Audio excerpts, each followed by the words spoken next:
ओम शांति। आज का भगवद गीता का श्लोक है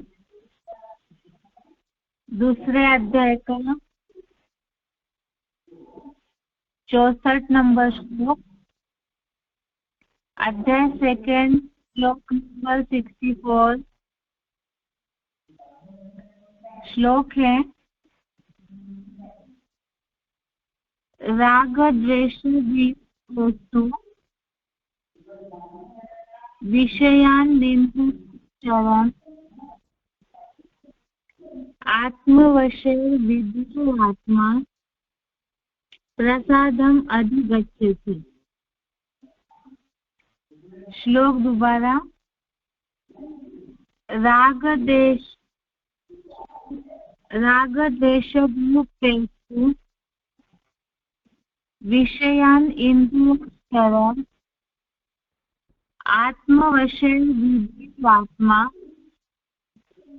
प्रसादम अधिगच्छति। श्लोक का संधि विच्छेद है राग द्वेष वियुक्ते तु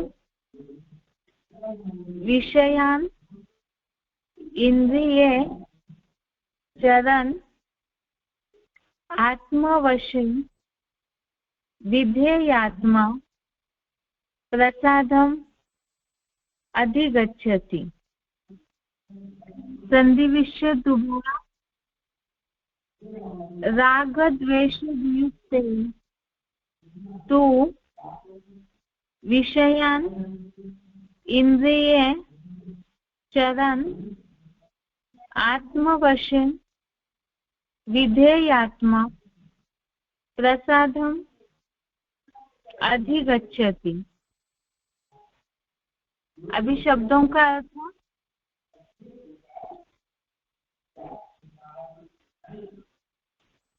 तू अर्थात परंतु,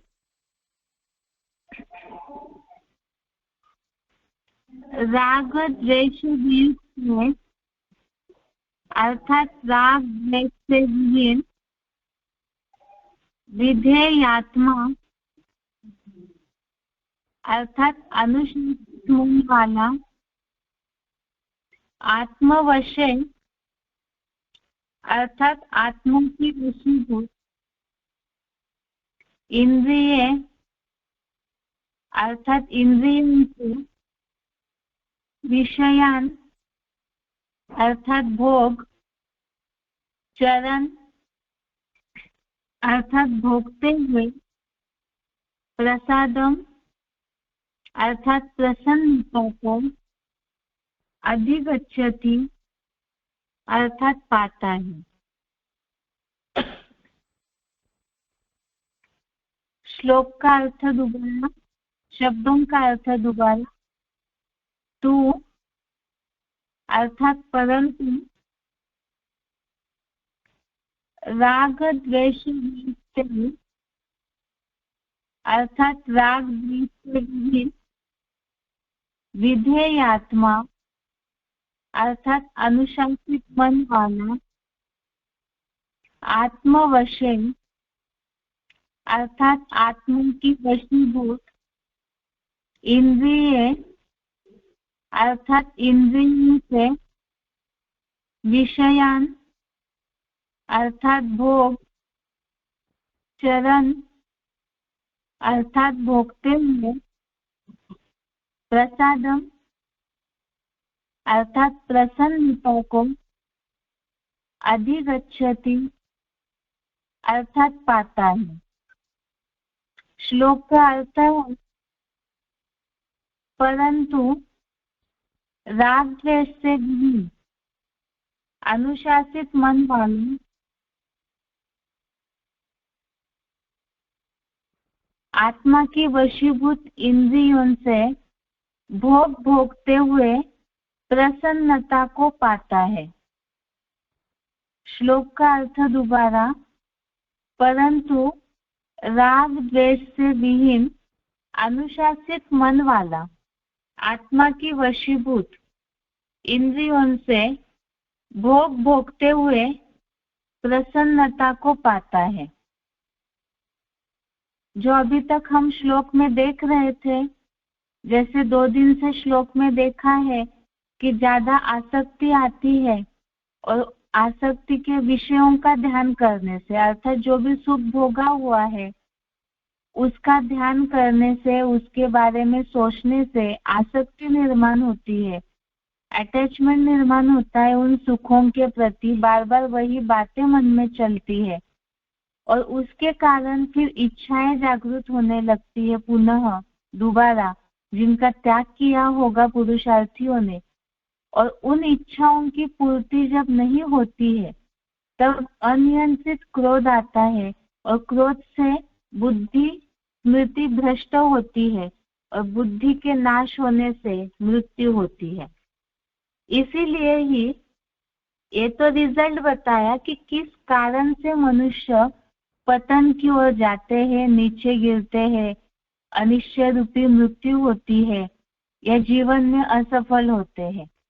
तो ये विधि बताई, ये या तो प्रोसेस बताई है दोनों श्लोक में, 62 और 63 श्लोक में, और उसका उपाय आज के श्लोक में बताया है।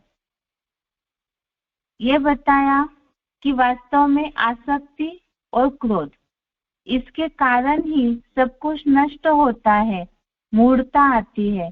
इसीलिए आज के श्लोक में इसके बारे में समझाया कि राग द्वेष से विहीन, राग अर्थात वास्तव में यहाँ अटैचमेंट के हिसाब से है, लगाव के हिसाब से है, और द्वेष अर्थात क्रोध का एक रूप है।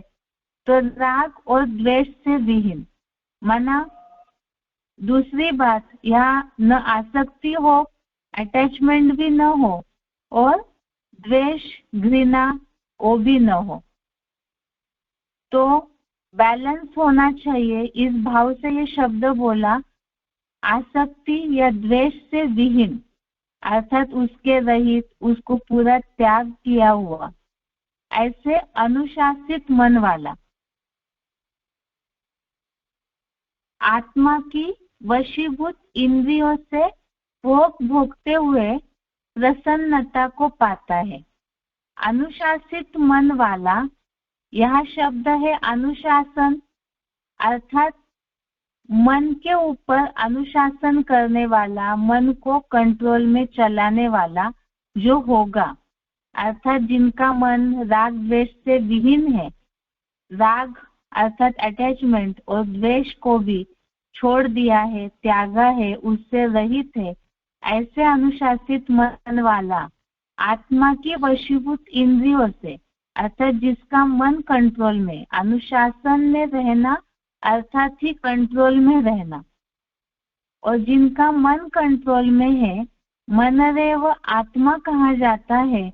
तो मन के संकल्प, मन में तो संकल्प निर्माण होते हैं, तो वो संकल्प विचार जिनके कंट्रोल में है, अनुशासन में है, ऐसी अनुशासित मन वाली जो आत्मा है, आत्मा की वशीभूत इंद्रियों से, अर्थात मन के अनुसार इंद्रियां आचरण नहीं करती है, कंट्रोल में है, तो उन इंद्रियों से भोग भोगते हुए भी प्रसन्नता को पाता है। तो ऐसे जिनका मन कंट्रोल में है, वो इंद्रियों से यह भोग भोगना अर्थात जो कर्म करते हैं, वो कर्म करते हुए भी प्रसन्नता को पाता है। वो तभी होगा जब आत्मा के कंट्रोल में इंद्रियां हो, अर्थात यह अनुशासन करना माना, जैसे कोई राजा अपनी प्रजा के ऊपर अनुशासन करता है तो पूरा उन्हें नियम अनुकूल चलाता है। इसी तरह से यहाँ हम बेसिक कोर्स से ही ये बात समझते आए हैं कि आत्मा राजा है, मन और बुद्धि उसको आत्मा राजा के कंट्रोल में होने चाहिए, ये मंत्री है, और इनके द्वारा ही जो कर्मेंद्रिया और ज्ञानेंद्रिया रूपी प्रजा है वो चलती है। तो जिनका मन और बुद्धि ये दोनों भी आत्मा के कंट्रोल में है, अनुशासन में है, तो वो इंद्रियों से कर्म करते हुए भी दुखी नहीं होंगे। प्रसन्नता को पाता है अर्थात सदैव खुश रहेंगे, हर्षित मुख रहेंगे, उनका जीवन सुखकर होगा। अब ये कैसे संभव है? आत्मा के वशीभूत इंद्रियों से कर्म करते हुए भी। कलयुगी दुनिया में इंद्रियों से कर्म करते हुए खुश रहे, सुखी रहे, प्रसन्न रहे, ये कैसे संभव हो सकता है? तो उसे एक बार क्लैरिफिकेशन सहित जो अर्थ दिया हुआ है उसके आधार से समझते हैं।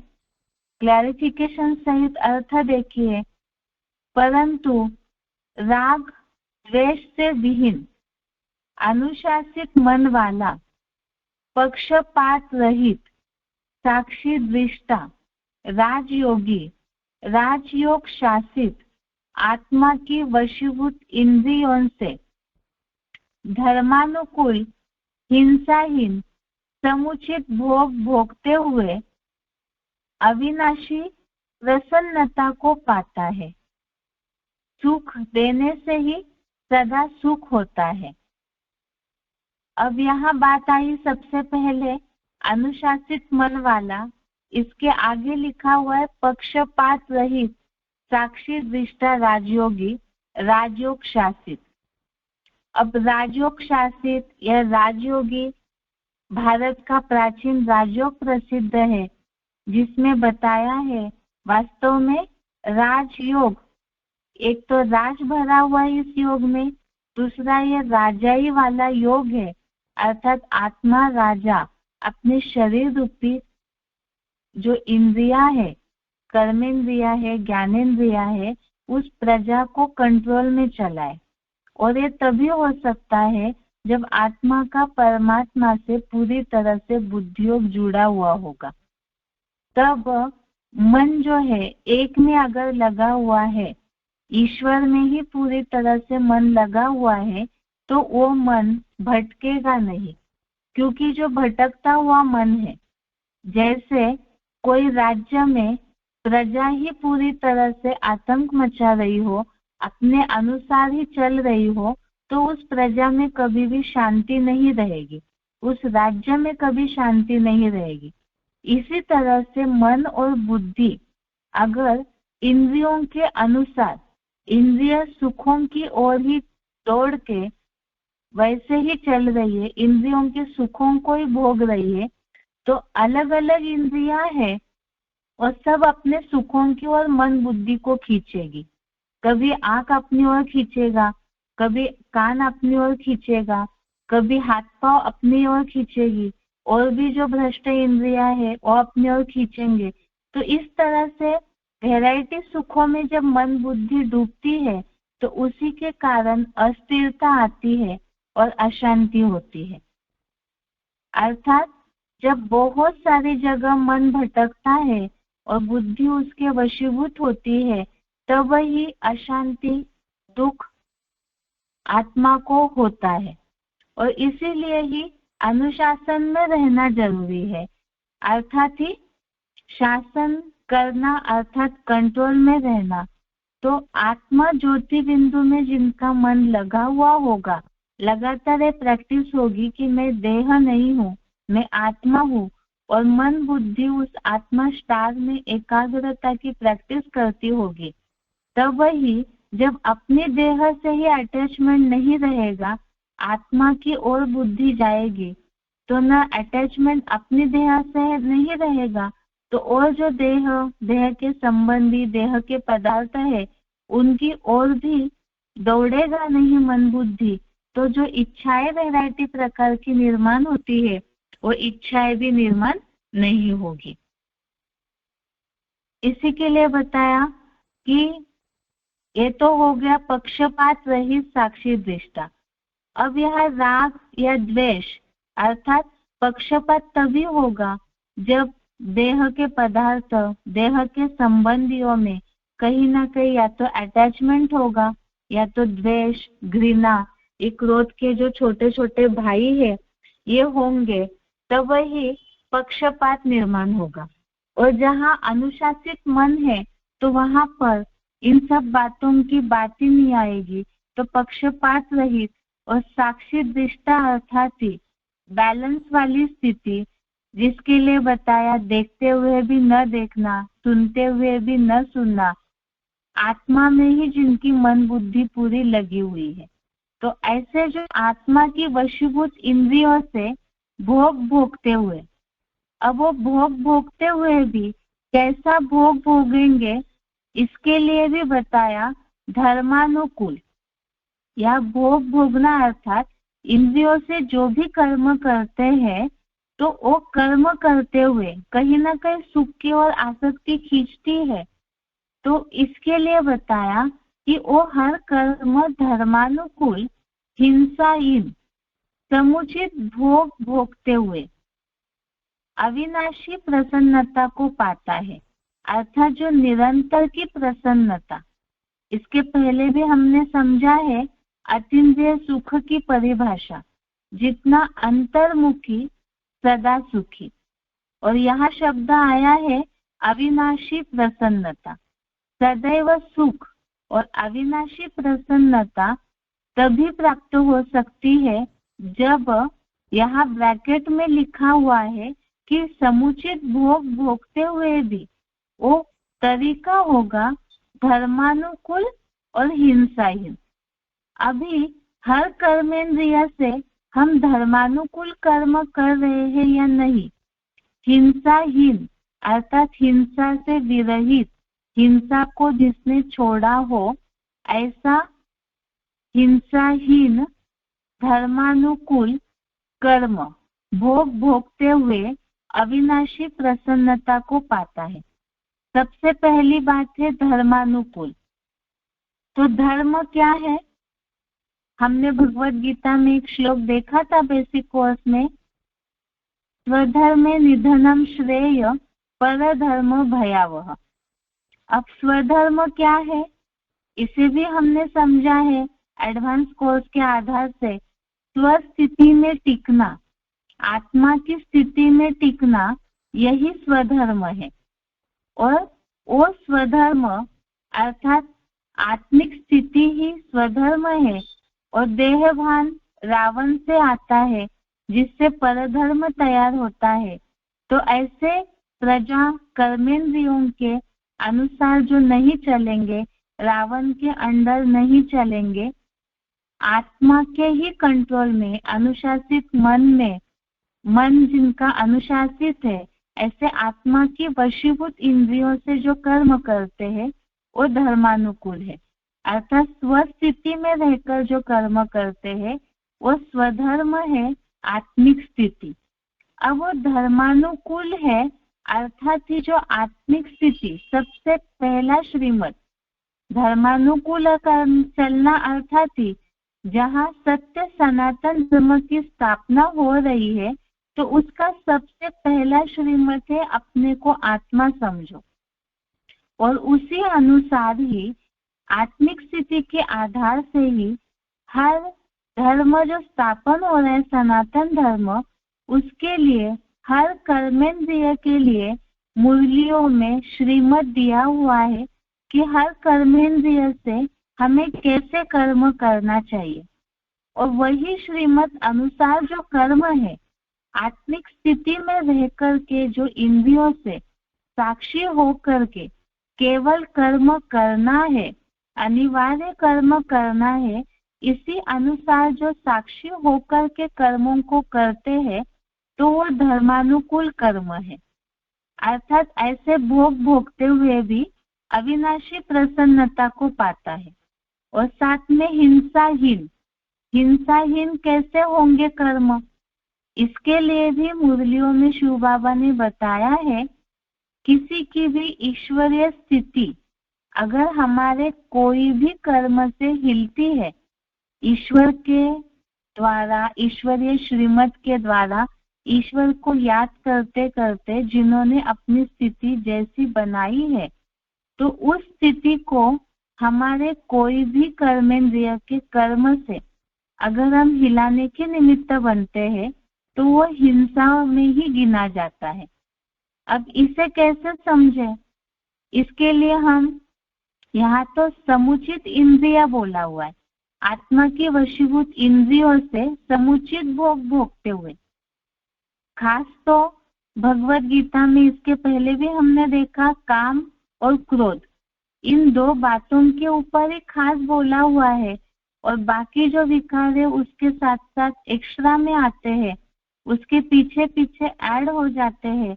तो ये जो खास है काम और क्रोध, इसके लिए ही यही वास्तव में सबसे पहली हिंसा है। अब कामेषु क्रोधेषु रजोगुणो समुद्भव बोला है, कल भी हमने समझा था, जो बोला है इन दोनों के लिए, काम और क्रोध के लिए, जेहि एनम पाप मानम, अर्थात इनके द्वारा ही सब पाप होते हैं। अभी जैसे कि कामनाएं, वैरायटी प्रकार की इच्छाएं या तो विकारी भावनाएं, ये भी हिंसा में गिना जाता है। जैसे हम एडवांस कोर्स में सीढ़ी के चित्र में समझाया जाता है, नयन कटारी बनाम काम कटारी, अर्थात ही आंखें ही पहले क्रिमिनल आई बनती है। जो शिव बाबा मुरलियों में बोलते हैं, आंखों से क्रिमिनल असॉल्ट करते हैं, अर्थात आंखों से कटारी बोला माना ही हिंसा हो गई। तो आंखों से, एक दो दिन पहले हमने एक सिलेक्टेड पॉइंट सुना था श्लोक के साथ साथ, जिसमें शिव बाबा ने बोला है कि किसी को अगर देखते हैं तो पेट को देख के तो बात नहीं करेंगे, अभी देखना तो है ही, सामने अगर हम किसी से बात कर रहे हैं तो आंखों से उस व्यक्ति को, उस देहधारी को तो देखेंगे ही बात करते समय, लेकिन हमारी आंखें अगर देह की तरफ जाती है तो वो एक प्रकार से हिंसा ही हुई, सूक्ष्म हिंसा। अगर हमने देह भान में आकर के आंखों से रूप देखा या और कोई भी प्रकार की दैहिक भावनाओं के वशीभूत हो जाते हैं, तो वो आंखों से नयन कटारी बनाम काम कटारी चलाना हुआ। तो इसके लिए धर्मानुकूल देखना है।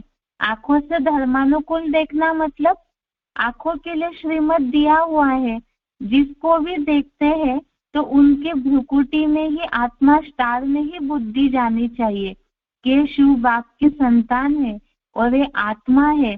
इसी तरह से अगर बुद्धि जाती है, मन में कोई विकल्पों की हलचल नहीं होती है, तो हमने धर्मानुकूल देखा है। ये आंखों के लिए हो गया। आंखों के लिए दूसरा, जैसे बताया, श्रीमत तो दिया हुआ है हर इंद्रिय के लिए। ये उदाहरण तो हम रोज ही रिपीट कर रहे हैं अभी तक जो भी श्लोक चले इसमें, क्योंकि गीता में खास नेत्र के लिए बोला हुआ है और कामेंद्रिय के लिए।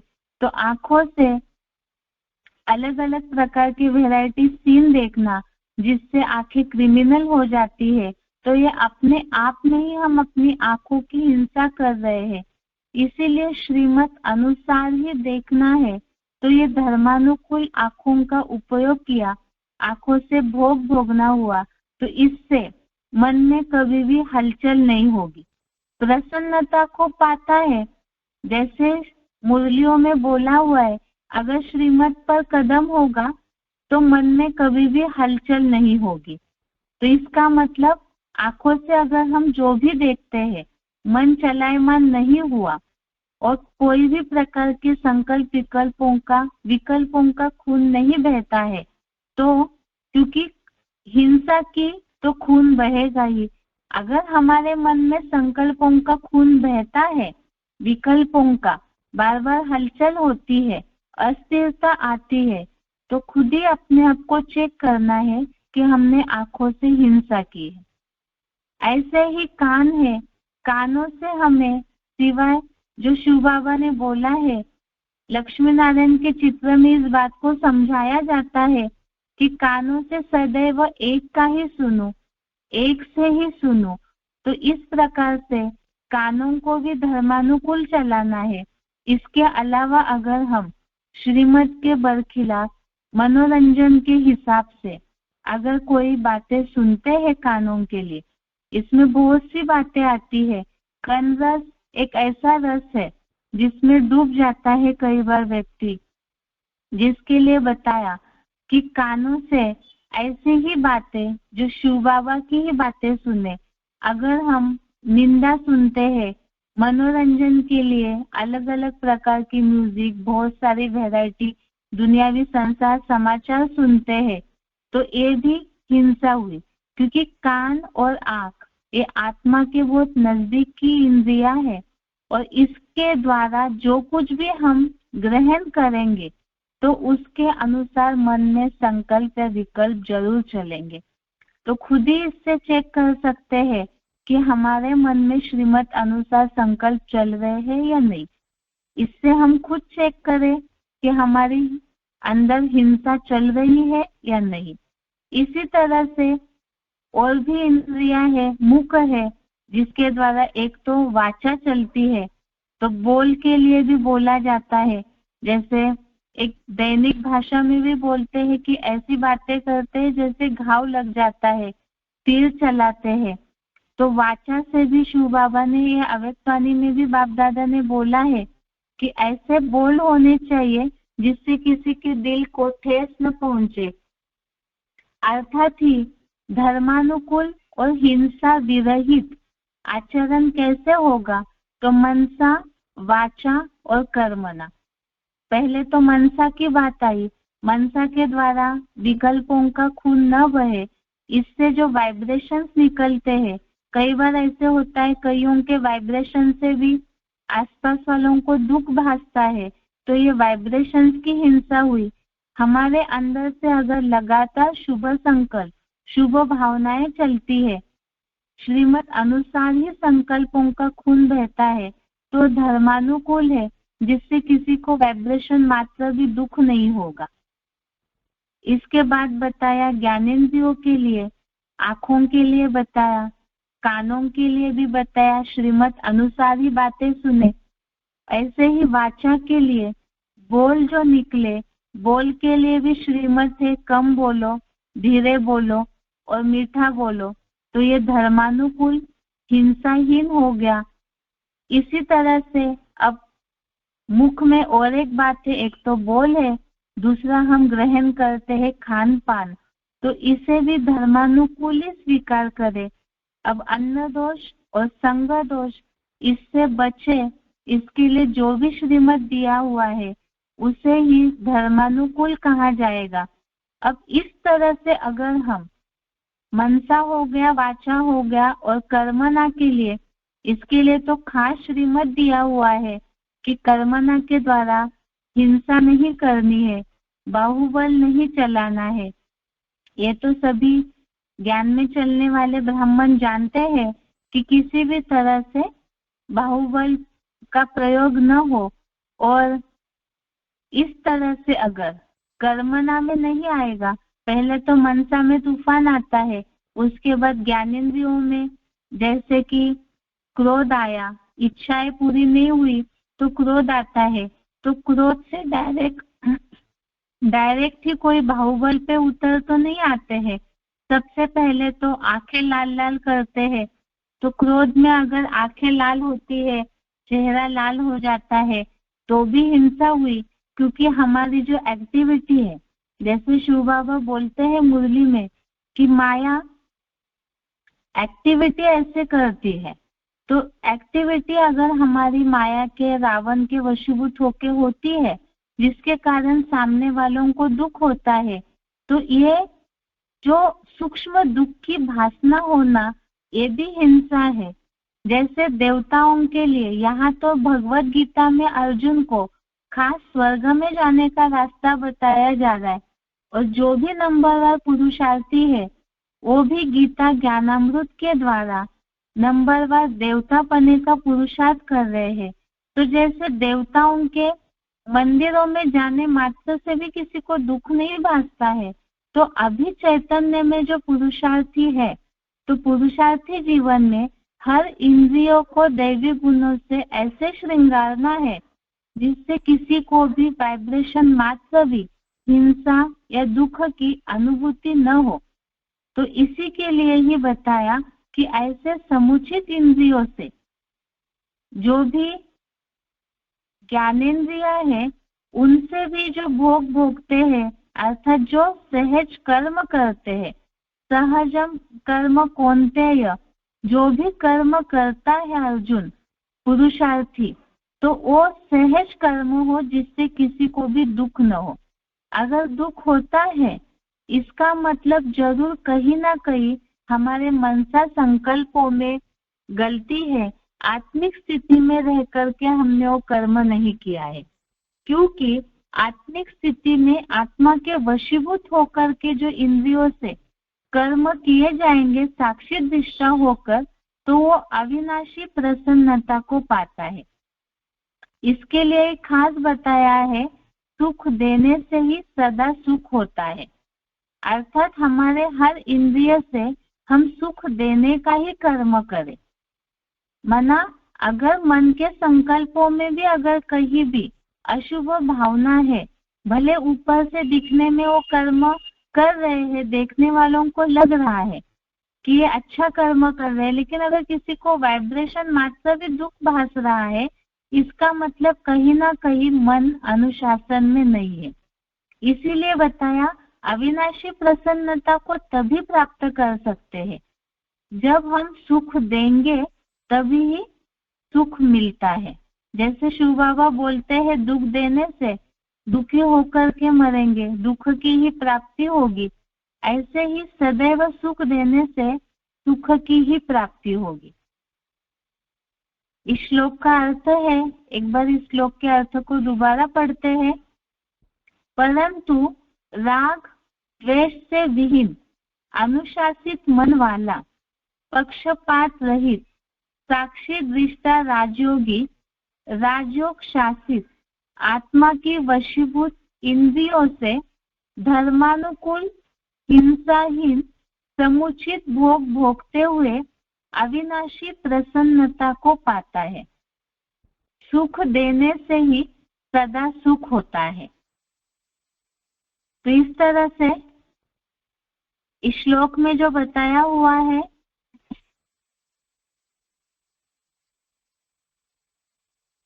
कि धर्मानुकूल और हिंसाहीन हो, तो पुरुषार्थी जीवन में जब भी, ये सारे श्लोक तो है मन स्थिर बुद्धि के लिए, तो स्थिर बुद्धि वाला जो होगा वो प्रसन्न ही रहेगा, हमेशा खुशी रहेगा।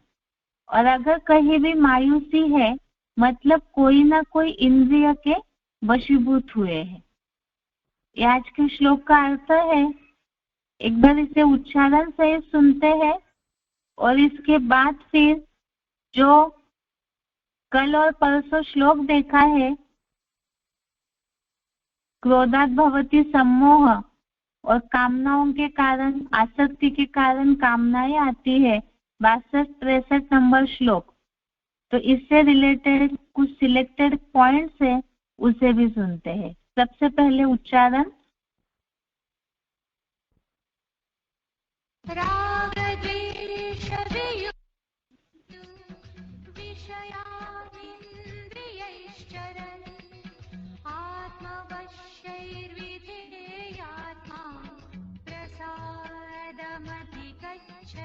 परंतु अनुशासित मन वाला, राग द्वेष से विहीन, पक्षपात रहित, साक्षी दृष्टा राजयोगी, राजयोग शासित, आत्मा की वशीभूत इंद्रियों से धर्मानुकूल अथवा हिंसाहीन समुचित भोग भोगते हुए अविनाशी प्रसन्नता को पाता है, अर्थात सुख देने से ही सदा हर्षित। राग द्वेष वियुक्तैस्तु विषयानिन्द्रियैश्चरन् आत्मवश्यैर्विधेयात्मा प्रसादमधिगच्छति। परंतु अनुशासित मन वाला, राग द्वेष से विहीन, पक्षपात रहित, साक्षी दृष्टा राजयोगी, राजयोग शासित, आत्मा की वशीभूत इंद्रियों से धर्मानुकूल अथवा हिंसाहीन समुचित भोग भोगते हुए अविनाशी प्रसन्नता को पाता है, अर्थात सुख देने से ही सदा हर्षित।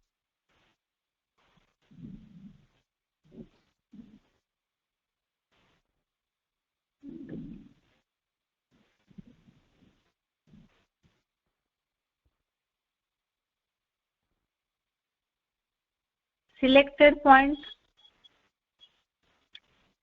अध्याय 2 श्लोक नंबर 62 का VCD नंबर 2401, VCD नंबर 2401।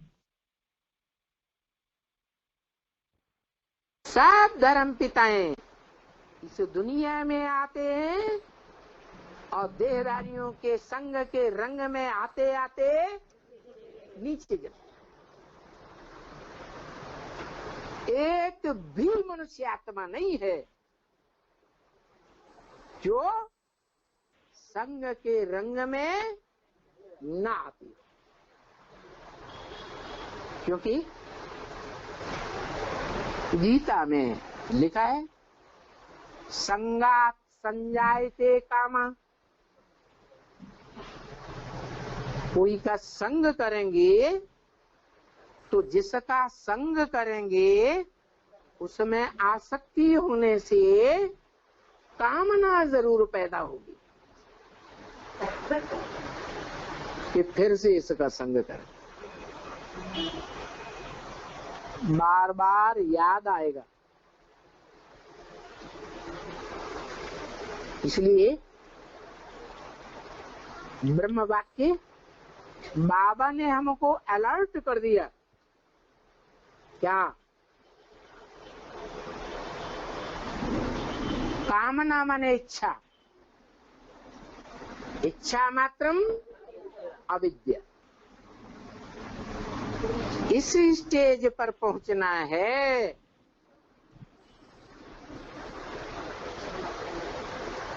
इस स्टेज पर पहुंचना है, इच्छा मात्रम अविद्या।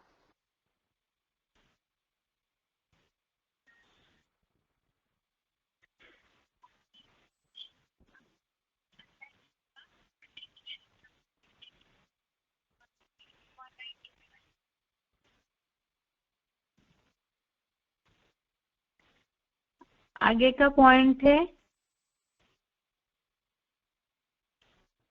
विसिड वार्तालाप है क्या?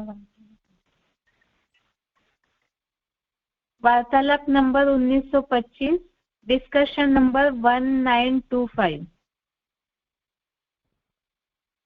और जो शाकाहार देने की जो सेवा है ना बाबा, शाकाहार देने की सेवा बाबा बताते हैं, तो उसमें बाबा याद करते हैं तो वो छूट जाते हैं, उसको याद करते तो बाबा छूट जाते हैं। तो फिर शाकाहार सही हुआ या गलत हुआ? ये तो पूर्व जन्मों का हिसाब है। क्या? जहाँ बुद्धि का योग ज्यादा लगाया तो संग ज्यादा किया ना, संग ज्यादा नहीं किया बाबा को छोड़ करे तो संगात संजायते कामा। जिसका संग ज्यादा किया तो उसके संग से कामना पैदा होती है। कामात क्रोधो अभिजायते, कामना ज्यादा पैदा होती है संग करने की, तो वो कभी न कभी पूर्ति नहीं होगी तो फिर क्रोध पैदा होता है। क्रोधाति भवत् सम्मोह, क्रोध से वो सबको संपूर्ण मोह पैदा हो जाता है। अरे हमने इसको इतना संग किया, इतना साथ दिया और ये हमको धोखा दे रहा है, तो संपूर्ण मूढ़ता आती है। संगात संजायते कामा, कामात क्रोधो अभिजायते, क्रोधात भवति सम्मोह, सम्मोहात स्मृति विभ्रम। सम्मोह पूर्णता आती है जब बुद्धि में, तो सारी बुद्धि बिखर जाती है, बेकार हो जाती है। स्मृति विभ्रम, स्मृति से भ्रंश हो जाते हैं। बाबा की याद आती ही नहीं जिनका लगाव लग जाता है देहधारियों। वो लगा वाला ज्यादा याद क्यों आती? इसलिए उसका संग ज्यादा किया। बाबा का ज्यादा संग करने से बाबा की याद तो क्यों नहीं, किसने मना कर दिया? बाबा ने मना कर दिया है, निकलो बाहर, तुम ज्यादा संग क्यों नहीं करते हमारा? वो बाकी आपने सर्च लाइट देने के लिए बता रहे हैं ना। हाँ, तो सर्च लाइट में वो आत्मा को देखना होता है ना। हाँ, देखो पहले चेहरे को देखो, फिर उसकी आत्मा को देखो। तो फिर जब आत्मा को देखते हैं तो मन तो एक बार में एक ही चीज इसमें भी कर सकता है, वो आत्मा ही दिखाई देता है, बाबा हो जाता है। तो तो उस आत्मा में लगाव ज्यादा लग गया होगा। तो फिर बाप की याद है उसको सर्च लाइट करना, याद का एक बार किया लेकिन उसको याद करते वो छूट जाता है। अच्छा छूट जाता है, तो क्यों छूट जाता है? दोनों एक साथ तो याद होता है। सर्च लाइट तुम दे पाओगे या सर्च लाइट बाबा हमारे साथ होगा तो देगा? बाबा साथ होंगे तो फिर उसको क्यों छोड़ देते? तो उसकी स्मृति करते इधर छूट जाता है बाबा। इसीलिए छूट जाता है कि संग उसका ज्यादा कर लिया। फिर अगर इधर स्मृति रहेगा तो उधर छूट जाता है बाबा। हाँ हाँ, उधर रहेगा कैसे? उधर को संग ज्यादा नहीं किया ना 63 जन्मों में। सर्च लाइट देने के समय जब बाबा की याद में स्मृति छूट जाती है तो इधर वाला स्मृति नहीं जाता। हाँ, फिर इधर स्मृति रहे उधर छूट जाता है। क्यों छूट जाता है? क्योंकि पूर्व जन्मों को ज्यादा संग किया हुआ है, उसी में बुद्धि जाएगी ना। दोनों एक साथ याद हो सकते हैं। कैसे होगा? जहाँ हमारा तन होगा वहाँ हमारा मन होगा। ज्यादा तन का संग किसको किया तो उसी तरह बुद्धि जाएगी ना। तो सर्च लाइट देने सफल सर्च लाइट कब दे सकते हैं?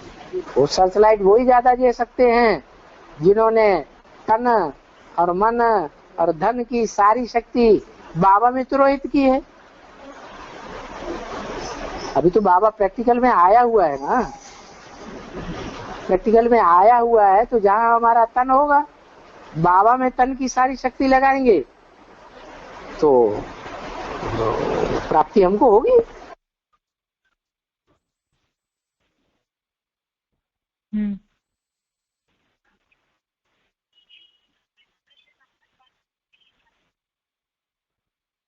वार्तालाप नंबर 1435, वार्तालाप नंबर 1435।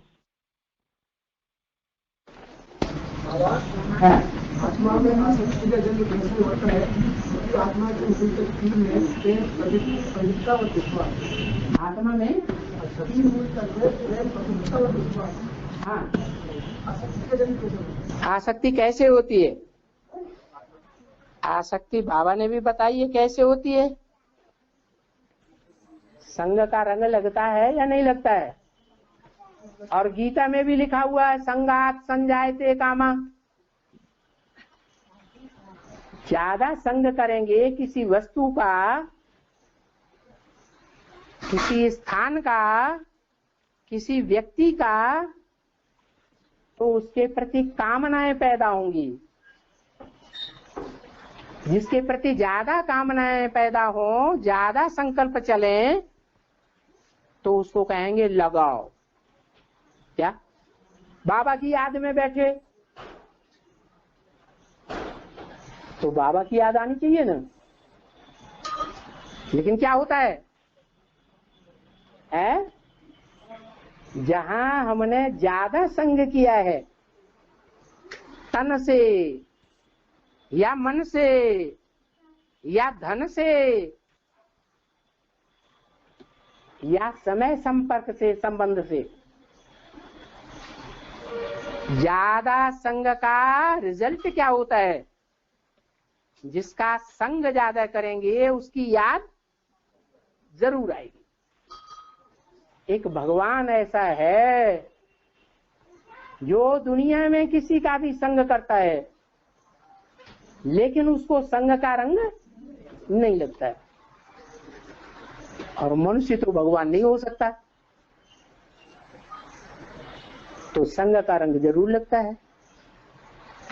अब वो चाहे राम की आत्मा हो या कृष्ण की आत्मा हो, कोई का भी संग लेंगे साकार में तो उस आत्मा को संग का रंग जरूर लगेगा। संग का रंग लगेगा तो आसक्ति पैदा होगी। पहले तो मन को लगेगा ना। पहले तो मन को लगेगा। हाँ, मन से ही याद किया जाता है।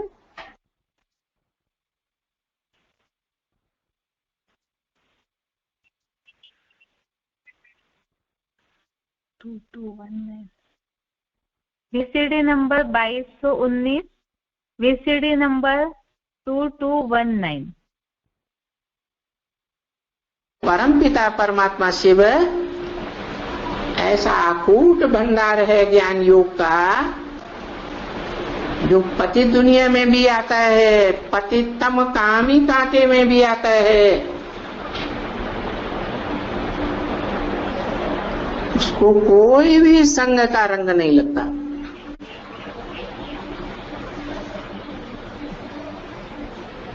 जो गीता में बताया है, संगात संजायते कामा, कामात् क्रोधो अभिजायते। संग करने से काम विकार उत्पन्न होता है।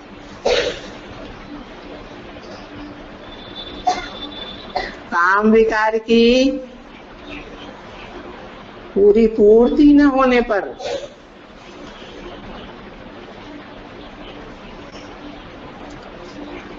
क्रोध का रूप बन जाता है। कामेषु क्रोधेषु, और फिर सभी प्रकार के विकार पैदा होते रहते हैं।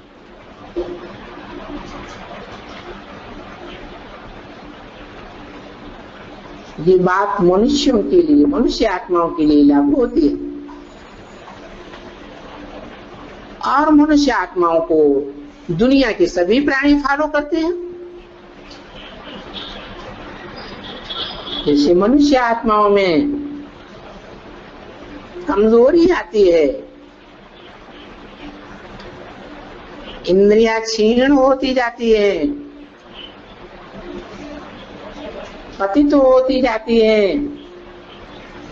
ऐसे ही दुनिया के सभी प्राणी मात्र शक्तिहीन आत्मा बन जाते हैं।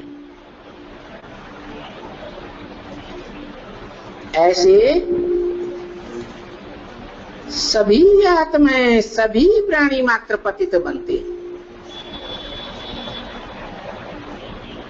वो चाहे दुनिया के साधु हो, इंद्रियों की साधना की प्रैक्टिस करते हुए ऊंचे उठना चाहते हो, परंतु कोई भी ऊंचे नहीं उठ सकते, क्योंकि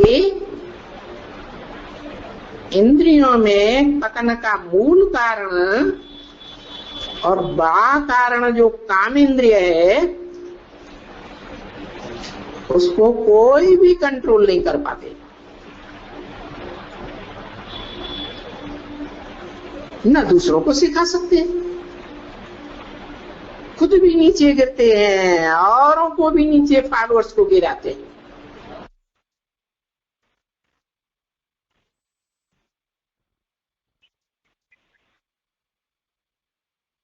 VCD नंबर 2321, VCD नंबर 2321। इस साकार सृष्टि में ऊंची ते ऊंची की जो जानकारी हुई, उससे योग लगाएंगे, याद करेंगे,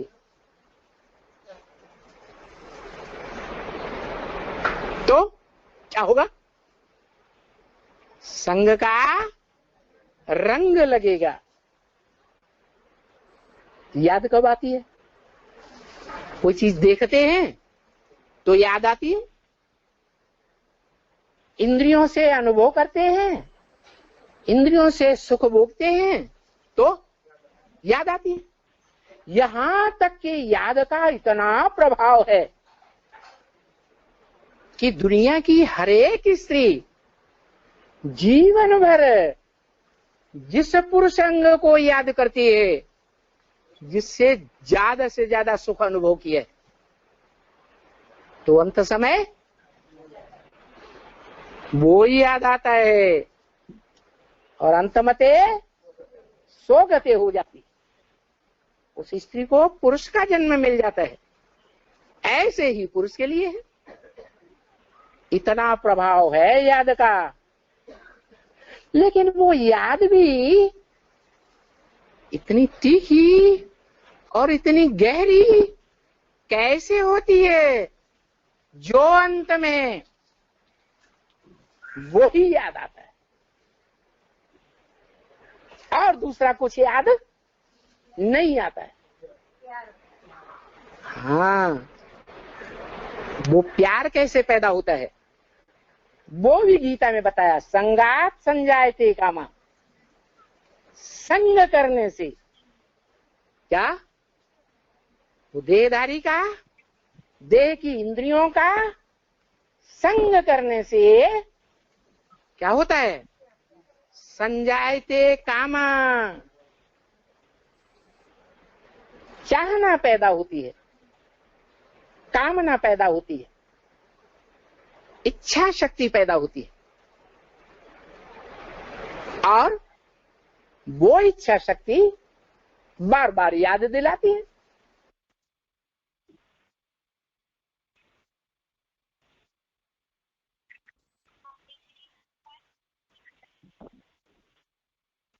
VCD number 2567, VCD number 2567।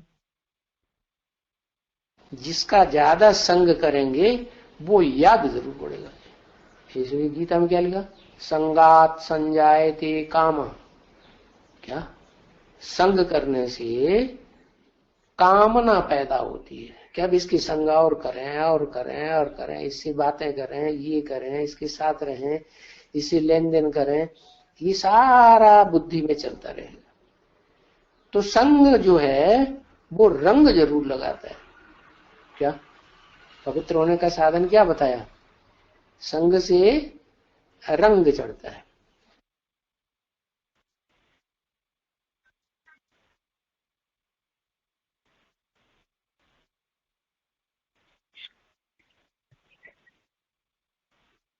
VCD number 2261, VCD number 2261। मनुष्य की काम की आग पूरी नहीं होती है तो कामेशु क्रोधेशु होने लगते हैं।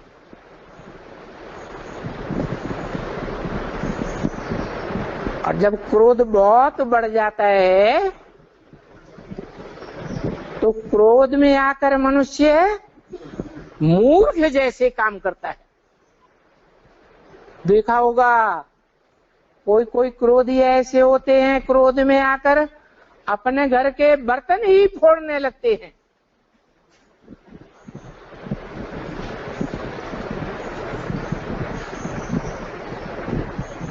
इसलिए गीता में लिखा है क्रोधात् भवति सम्मोह, संपूर्ण मूढ़ता आती है।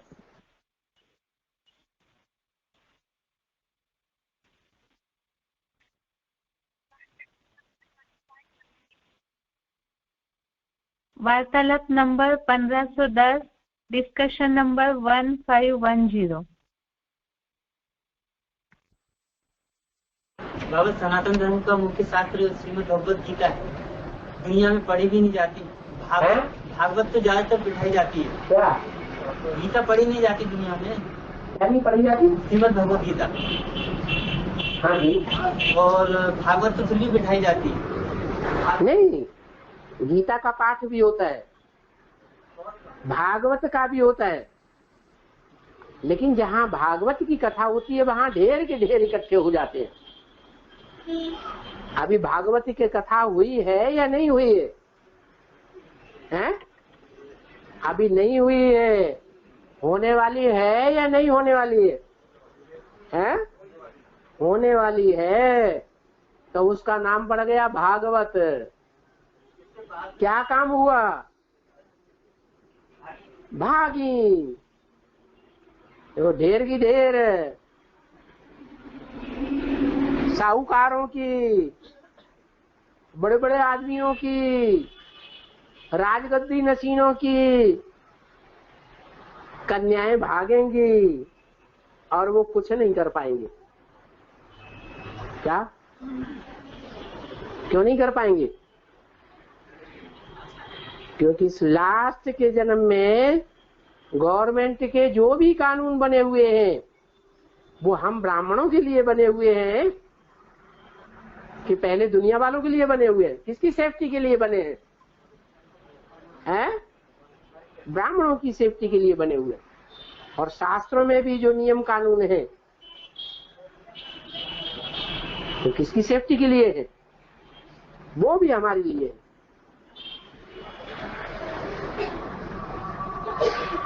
समाज आज का भ्रष्ट हो गया है।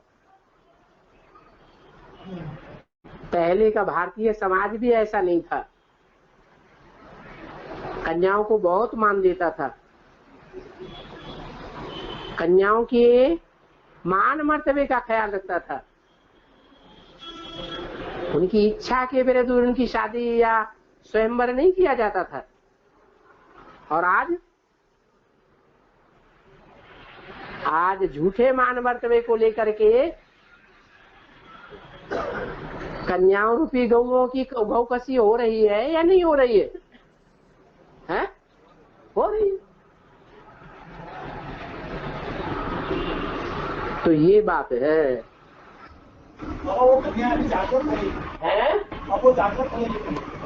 जागृत हो रही है, वो कन्याएं नहीं है, वास्तव में जन्म जन्मांतर के बैल है। क्या अभी जो भाग भाग के आ रही है, उनके माँ बाप केस भी करते हैं। 20 से भी ऊपर जाति केस हो चुके हैं। ऐसे ऐसे खतरनाक केस कर देते हैं जिसमें तुरंत वारंट निकल जाए।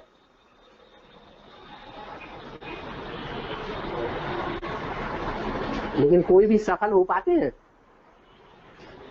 क्यों असफल हो जाते हैं? क्योंकि ईश्वरीय कानून भी सहयोगी है, गवर्नमेंट का कानून भी सहयोगी है।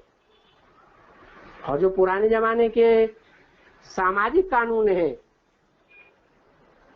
सात्विक समाज के कानून, वो भी सहयोगी है। शास्त्रीय मर्यादा के अनुसार भी सहयोगी है। इसलिए कुछ भी नहीं होता है। और अभी तो ब्राह्मणों की दुनिया में से भागेंगे। अभी बाहर की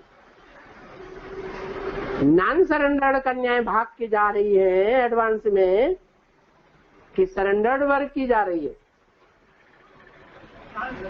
नॉन सरेंडर, इसलिए उनके ऊपर कोई असर नहीं पड़ता। जब अंदर से सरेंडर्ड कन्याएं भाग भाग के जाएंगी तो गुस्सा आएगा या नहीं आएगा?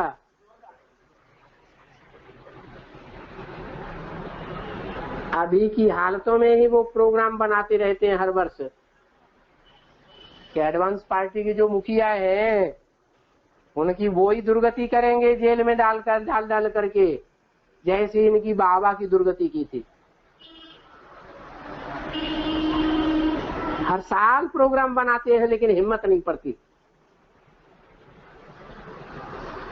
इसी दौरान अगर ऐसा हुआ कि रानी मक्खी भागी और उसके पीछे पीछे सब मक्खियां भागी, उनको क्रोध आएगा या नहीं आएगा? है? जोर से क्रोध आएगा। और क्रोधात भवति सम्मोह, सम्मोहात स्मृति विभ्रम। क्या गीता में श्लोक है ना, कामात क्रोधो अभिजायते। जिन कन्याओं के साथ उनका काम विकार जुड़ा हुआ है, वो कामना की पूर्ति न होने के कारण, विघ्न आने के कारण क्या होगा? क्रोध जोर से आएगा। कामात क्रोधो अभिजायते, क्रोधात भवति सम्मोह। मूढ़ता पैदा हो जाती है क्रोध में। क्या करना चाहिए क्या नहीं करना चाहिए आदमी भूल जाता है। नियम कानून सब भूल जाता है। सामाजिक नियम, ईश्वरीय नियम, सरकार के कानून, वो भी ध्यान में नहीं, अपना ही अहंकार चढ़ जाता है। ऐसे अहंकार और क्रोध के दायरे में आने के कारण मूढ़ता आ जाती है बुद्धि में, मूर्खता। फिर क्या होता है? बुद्धि भ्रंश हो जाती है। बुद्धि भ्रंशात प्रणश्यति। बुद्धि का नाश होने से अपनी स्टेज से नीचे गिर जाते हैं, अनिश्चय बुद्धि बन जाएंगे, बेसिक नॉलेज से भी अनिश्चय बुद्धि बन जाएंगे। बहुतों के तो हार्ट फेल हो जाते हैं। जब मुखिया का ये हार्ट फेल हो गया तो फॉलोअर्स का होगा या नहीं होगा? होगा।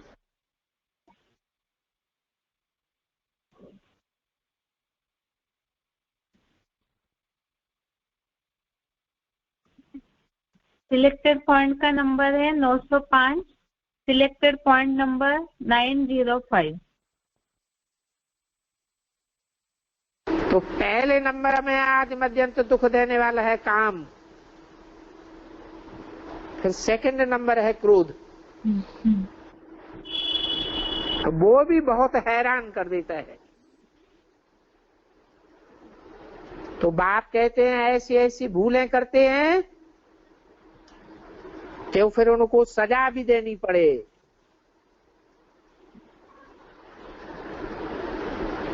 हमारा ज्ञान गुप्त है तो सजाएं भी गुप्त मिलती हैं। क्या गुप्त सजा मिलती है? जो बच्चे ज्ञान में आने के बाद कर्मेंद्रियों से अरे विकर्म करते हैं,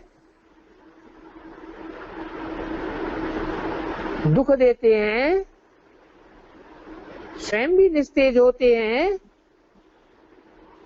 तो गुप्त सजा क्या मिल जाती है?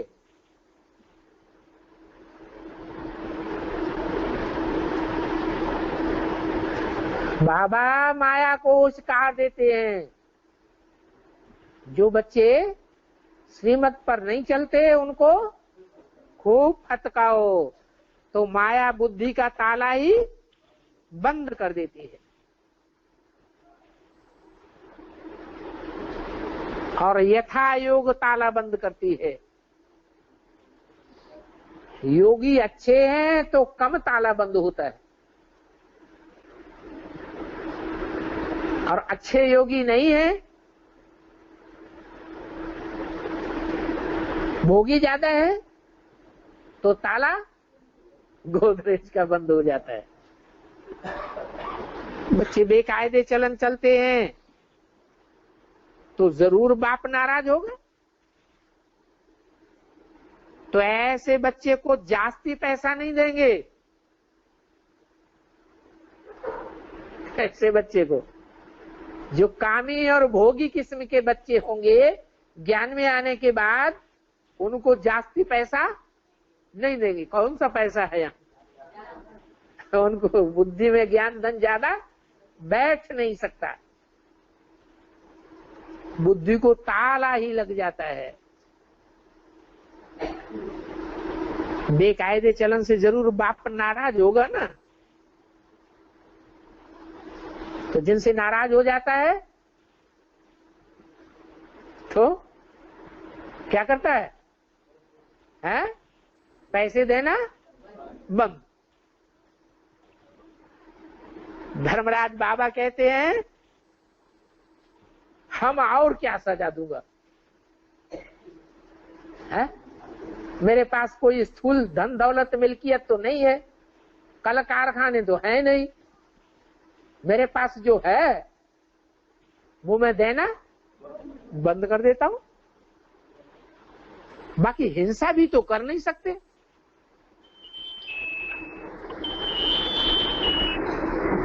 बापा हिंसा सिखाते हैं क्या? तो खुद भी हिंसा नहीं कर सकते। फिर हम गुप्त रीति बुद्धि का ताला बंद कर देते। ये है गुप्त सजा। कई बच्चे तो इन बातों को समझते भी नहीं है। क्या? और ही देह अभिमान में आकर के काम विकार की भूलें करते ही रहते हैं, क्रोध विकार की भूलें करते ही रहते हैं।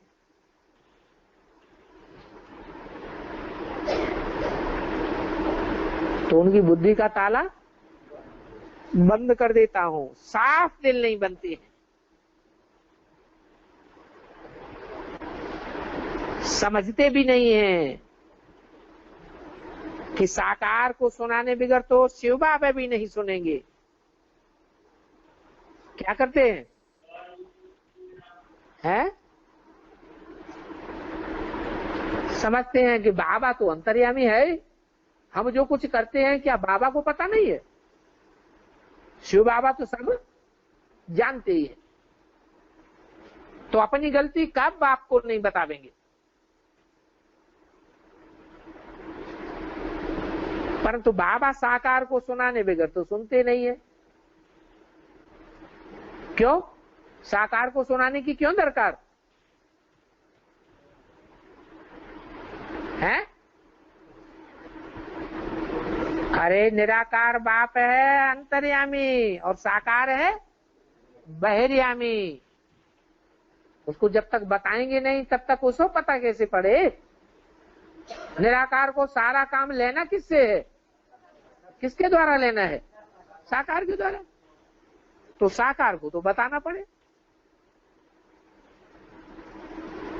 तो वो निराकार बाप भी कह देंगे फट से जाओ साकार के पास। ये एक ला है।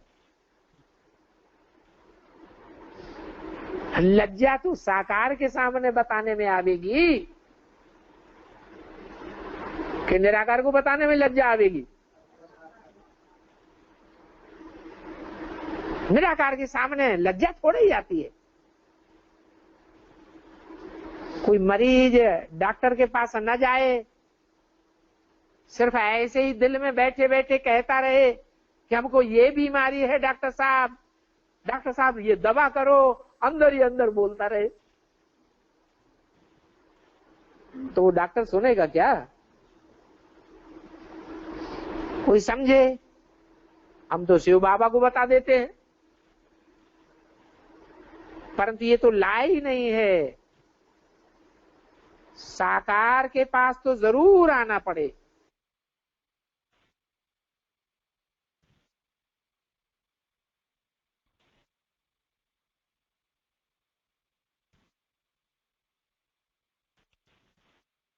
ये आज के सिलेक्टेड पॉइंट्स हो गए।